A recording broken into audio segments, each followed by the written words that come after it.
Okay, guys, this is David Draper here. We're going to recap some of this stuff with the Libertarian thing going on. Let me get my partner in here. But with the Libertarian stuff going on, how you doing, Trump? I'm going to recap on some of this stuff and go over these guys. Got a couple more in the back, on the back pages. Got a couple more. And after these, we'll have maybe two more. After this, everybody I go to here, we'll have a couple more candidates researched and bring that to you and do another video. And but I'm going to keep recapping on these guys. Oh, yeah. Because I'm going to bring the research to you how I researched it. Pretty basically. It's kind of like a timeline here. All right. You ready, Trump? See, these people are trying to make Trump a lame duck. That's what the Libertarians are doing. They're trying to make that man right there a lame duck. They're trying to split votes because they want the Democrats to get in office. That's all they're doing. They want the Democrats to have control of Congress and the Senate. They want to make Mr. Trump here, President Trump, a lame duck. That's what it all boils down to. So if you're voting for Libertarians, it's the stupidest thing you can do. If you're voting for third-party candidates, and I ain't going to stop with the Libertarian Party. I'm going to get them all. We're going to see who funds them. And we're going to see who the operators are. And if they can control the opposition operators, I'm going to tell you about them. Now, I've ordered some podcast equipment. I'm waiting on it. Taking a long time to get here. But anyway, I'm waiting on it. And I've done volunteer work, poll watching, stuff like that. And I seen people walk in, sit down at a table. And the first thing they said, I couldn't do nothing to help them. I was a poll watcher. I can't help people vote when I'm doing that, when I've done that in the past. But anyway, first thing they say, they sit down there at the table, start looking over their ballot. I don't know who any of these people are. That's because you didn't do your homework.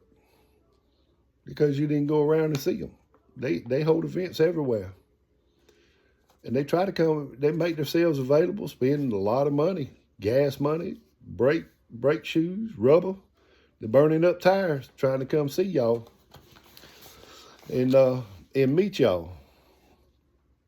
If you don't know who these candidates are, you're not watching, you're not on social media, you're not watching the TV to see who these people are. The media ain't really doing a good job. But there's people out here on social media trying to bring these candidates to you. That's what I'm going to get the podcast equipment for. And they're coming to your towns, your counties, you know, your political parties. They're trying to meet y'all and let y'all see who they are, you know, pass out their cards, you know, and they'll talk to you. They will talk to you. All right, here we go.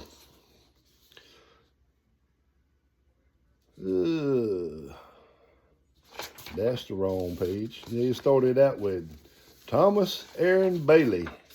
That's page 2. Thomas Aaron Bailey, he's running in my district, Congressional District 1. And I started researching him. And I put out other videos that's on my social media about the Libertarian stuff going on. He's a Libertarian candidate for Congressional District 1. I put out a lot of his background record and what he's all about.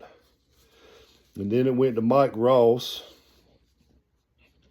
He was a governor's candidate in 2024, I believe. LP's Libertarian Party of North Carolina, LPNC treasurer. He disburses all the money for the Libertarian Party of North Carolina to the candidates because they pay for their candidates to file.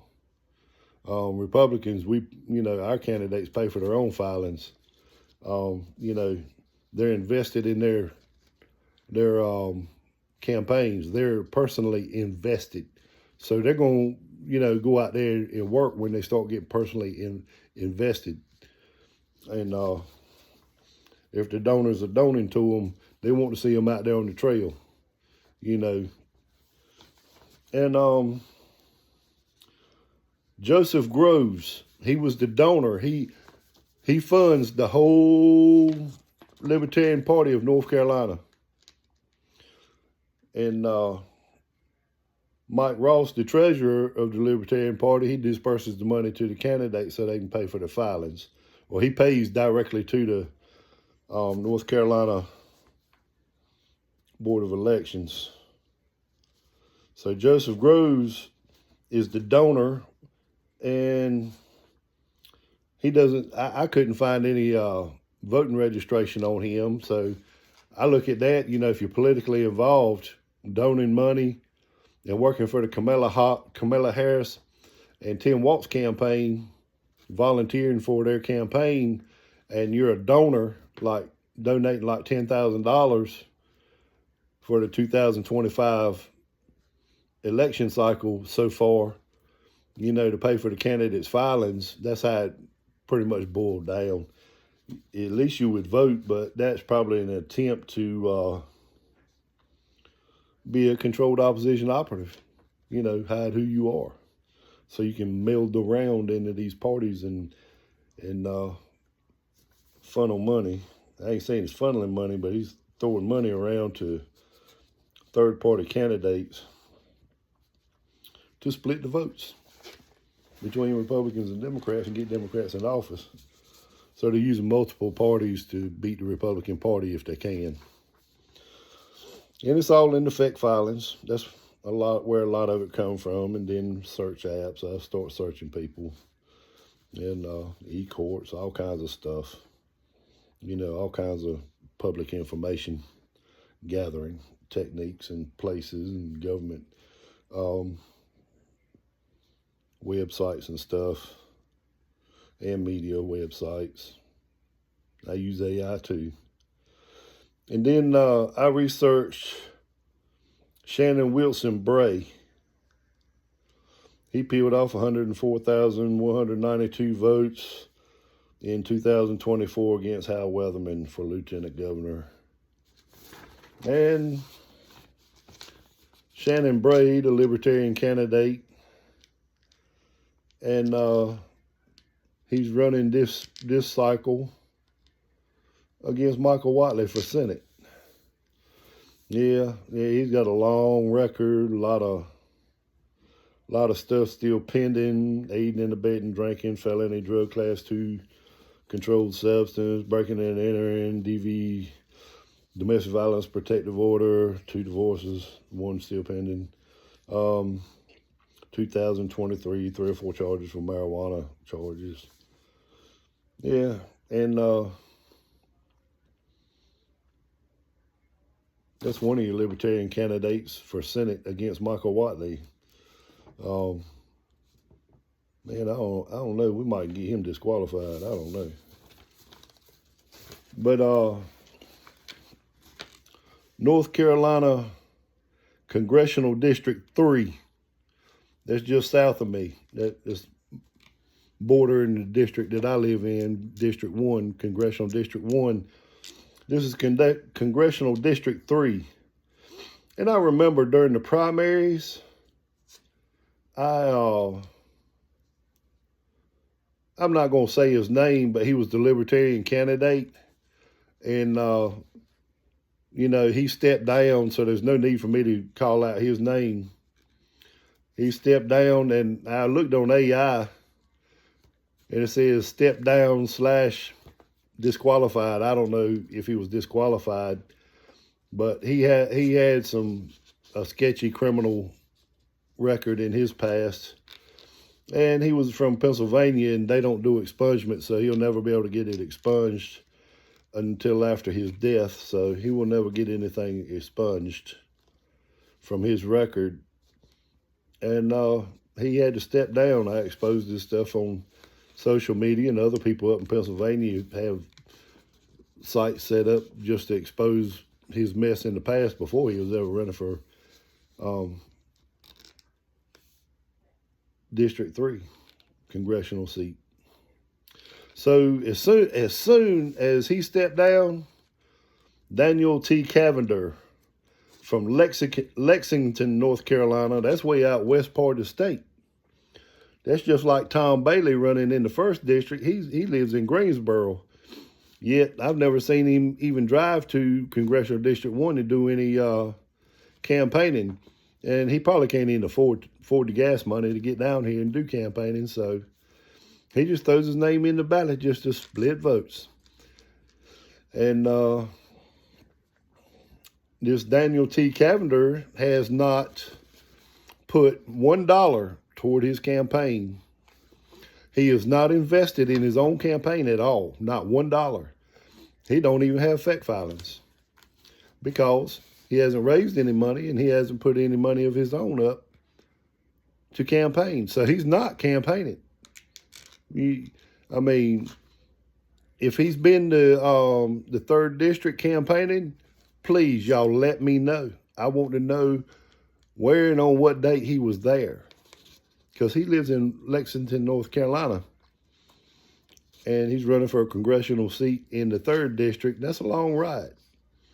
So if he starts showing up and campaigning, y'all let me know, because he's going to have to sooner or later start filing that gas money on his fact filings. And I don't see any.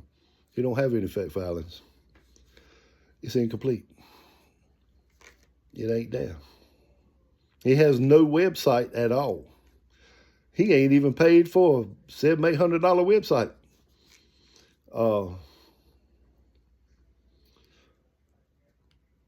Zero money invested. He doesn't have a bad background record that I could find yet to be continued.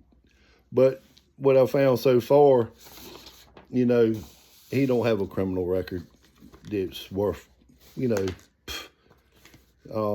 know he was a veteran, and if he's just gullible, one of those gullible libertarians, he's about 30 years old, might be his first time running. If he's just a gullible libertarian thinking he's doing something good, sir, your campaign filings were paid for by Kamala Harris, Tim Walz's campaign volunteer.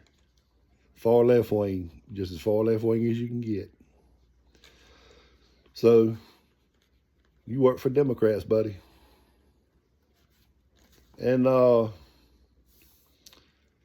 Stephen Feldman, he's running in District 10 for Congress, hailing from Winston-Salem, North Carolina, Forsyth County. No address that I'm going to show. I edited that out of my paperwork. I just took a screenshot of this. He's a doctor, dermatologist, professor, medical scientist. So, he's got some money. He got some money. Doing all right for himself, Winston-Salem, North Carolina. He's 68 years old. Stephen Richard Feldman. And AI says he donated to Richardson for president, but I didn't ever find that in the fake filings. It might be somewhere. It might have been Richardson for Congress or something. I don't know. So I wouldn't hold nothing to that because I didn't find it. And he donated a small amount to Dermatology Association PAC, American Academy of Dermatology Association Political Action Committee. All right, but this is interesting right here. He's voted Republican in the primaries in the past, but that could be Operation Chaos, vote for the weak candidate, And then when they go forward in the election, we're sending weak candidates up there. And I think that's what he's probably done in the past. And The last couple of times he voted Libertarian in the primary, so evidently they had some Libertarians primary and he wanted to get his guy in there or something. I don't know. And you don't know what they vote in the generals, you know, so anyway. The interesting part is the candidates he donates to.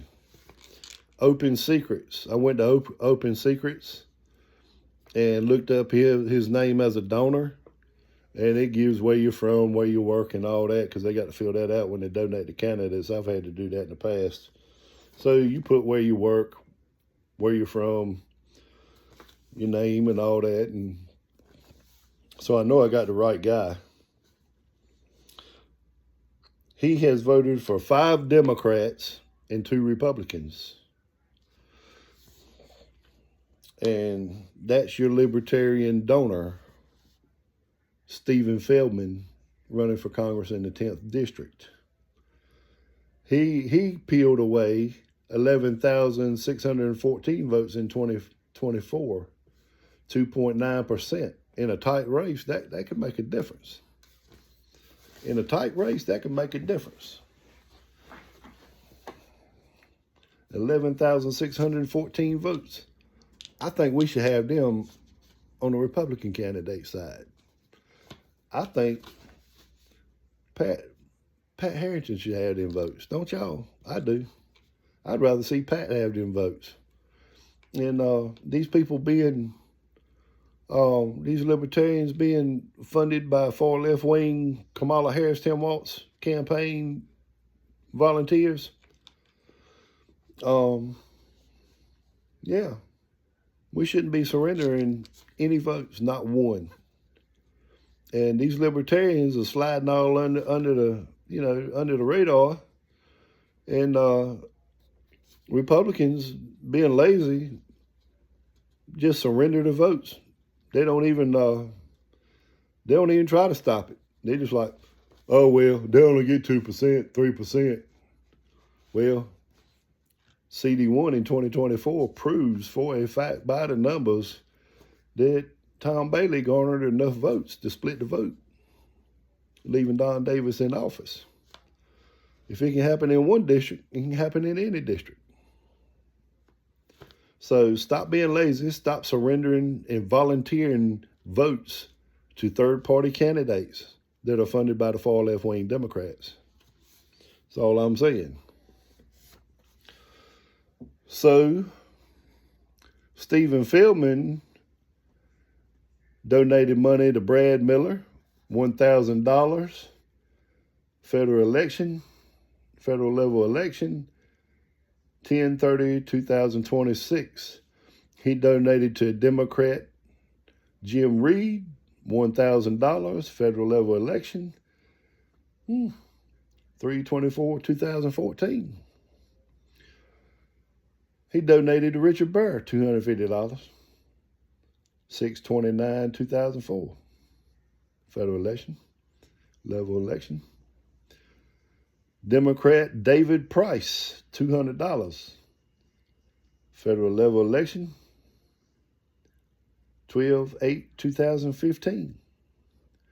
He donated to another Democrat, Pete Gladwell, $250, federal level, 9/21/2016. He donated to Democrat Jim Reed, $500, federal election, 12/7/2013.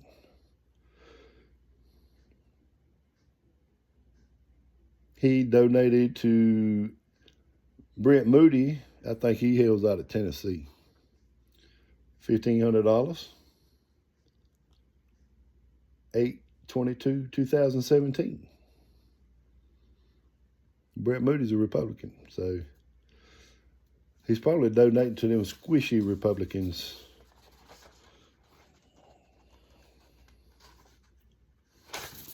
And there you go. There goes Stephen Feldman. And y'all go check it out. Stephen Feldman has a book talking about how he supports Palestinian and Islamic Muslim stuff. He has a book. I've sent it all out in emails. I do the opposition research and I send it out. It's all over the place now. It's all over North Carolina. Y'all have a good day. Stephen Feldman, I want your votes to go to Pat McCrory. You're funded by a far left-wing Democrat, Kamala Harris, Tim Walz, volunteer. No more of this libertarian, controlled opposition operatives. You know, we see what y'all are all about now. No more libertarian crap. We're done with it. And I'm telling everybody in the Republican Party, everybody in the GOP, everybody, all conservatives, all Republican voters, and do not fall for the libertarian controlled opposition operative work. They're trying to make him a lame duck. They want control of the Senate. They want control of the House up in D.C. so they can make that man a lame duck. That's all they're doing. And if there's any candidate out there running as a libertarian that is gullible and falling for this tripe they're talking about, these libertarians are talking about, take your name off the ballot and show us you're a patriot. You didn't even pay to get on the ballot. This guy here paid for your filings, and he worked for Kamala Harris and Tim Walz's campaign. If you don't have any money invested in it, you should have no problem with taking your name off the ballot. I'm having one of those. Oh yeah, Joseph Eaton Groves. Joseph Eaton Groves. It's on the FEC filings for the Libertarian Party of North Carolina. He's the sole donor. It won't be hard to look him up because he's the only one donating to him. Joseph Eaton Groves. He works for Kamala Harris and Tim Walz's campaign. Take your name off the ballot. Be a patriot. If you don't, you're just another Democrat. Bye. See you. David Draper out. This stuff is nonsense with these libertarians.